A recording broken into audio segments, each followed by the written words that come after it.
Linda Watson sometimes talked of running away or even committing suicide.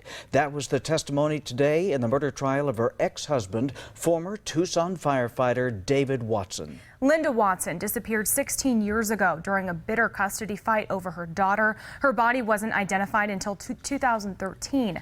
Someone shot and killed Linda Watson's mother and a family friend in 2003 as she fought for visitation rights with the child. KGUN-9 on your side's Craig Smith has more on today's testimony.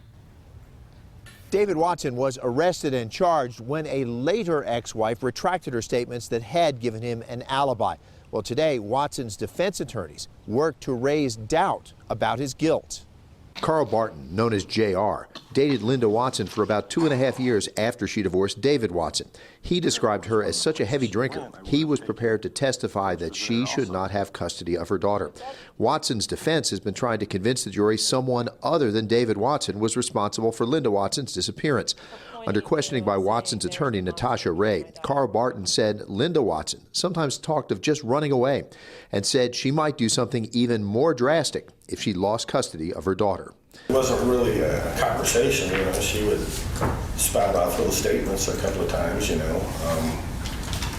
said she would shoot herself at one point.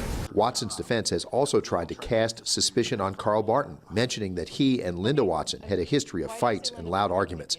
One of Barton's later girlfriends testified he was with her when Watson disappeared and her mother was murdered.